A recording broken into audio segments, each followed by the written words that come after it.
Hi, and welcome to the Founder Speak series, where I'll be sharing tips and tricks from the IndianRaga production set. We often see comments from you, our audience, asking about how we did a certain choreography, or some of the choices we made in terms of music used, the formations, or just the setting. So I thought it would be helpful to talk about how we took some of these decisions, often by choice, but sometimes also by accident. In this video, our focus will be on group choreography. As you know, dancers interact with space in many ways. They may stay in one place or they may travel from one place to another. They may alter the direction, level, size, and the pathways of their movements. The relationships of the dancers to each other may be based on geometric designs or rapidly change as they move close together, then apart. Even when a dancer is dancing alone in a solo, the dancer is dynamically involved in the space of the performing area, so that space might almost be considered a partner in the dance. To give you more specific insights from a technical perspective, I invited one of our first group fellows, Ramya Durvasula of Kalanidhi Dance, to share how she and her team put together their IndianRaga Fellowship choreographies. Here we go. We're just going to take a moment to talk about what goes into choreographing a dance that will really stand out for a camera. One of the main principles to think about when thinking of what makes intriguing choreography is where the audience is looking. And a good thing to keep in mind is to maintain a focal point.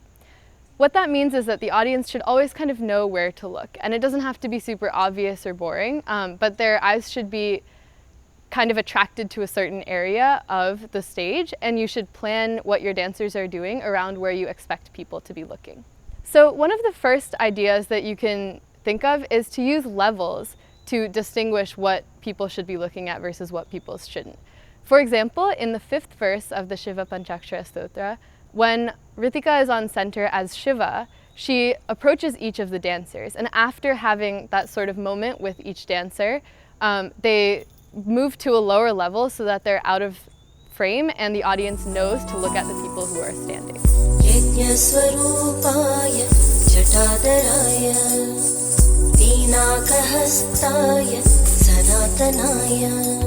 Another thing that you can use is physical movement.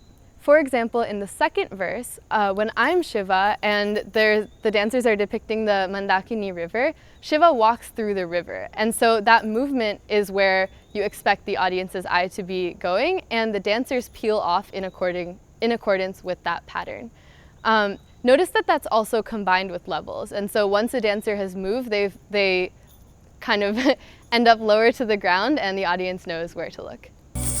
Mandakini salila chandana charchitaya Nandishwara pramadhanatha maheshwaraya. Another thing that you can do, which is also seen in the 2nd verse of Shiva Panchakshara Stotra, is to use stillness. For example, in our original choreography, when I took the pose with my hand over my head, the other dancers were also moving and it was less obvious what was going on. The final version of the choreography includes all of the dancers simply posing in a still way so that the pose can be seen.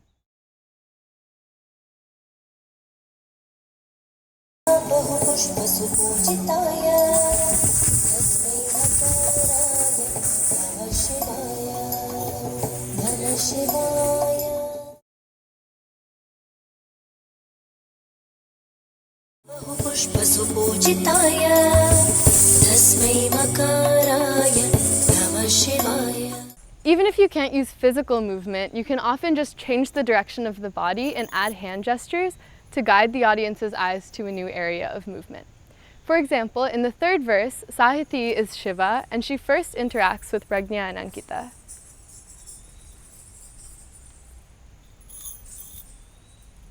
And we make sure that the audience is focused on them. Later, when we do the action,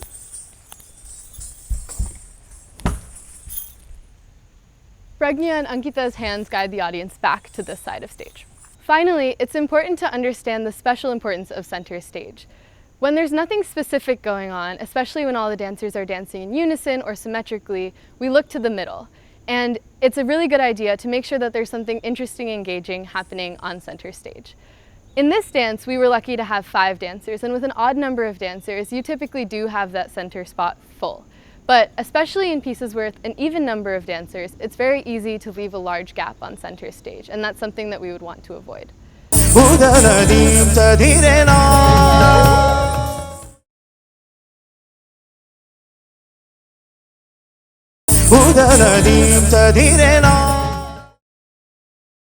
So we've been talking a lot about having a focal point at all times, but it's really important to also make sure that that focal point varies a lot and it doesn't get boring. For example, you can have a focal point on just one side of the stage that's asymmetrical. We take a pose like this in the last 2 lines of the Shiva Panchakshara Stotra.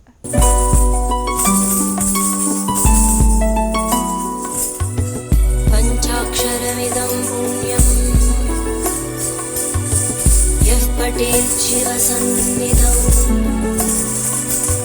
Another thing that's typically a good idea is to experiment with alternating between wide focuses and narrow focuses.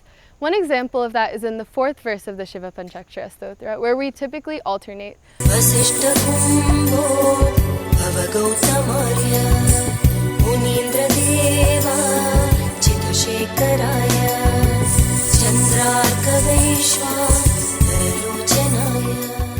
So another thing that you could do to vary the focus is to vary the depth of the focus. So one example of this is in the 2nd jati of this piece, where we have a step that moves from the right to left of stage in a diagonal, and then a different group of dancers moves from the left to right of stage in a diagonal. What's nice about that is that it's unexpected because you don't know which group of dancers is moving, but your eye is already in the correct place at the end of that first movement to be able to notice that the second movement is about to start and see all of that.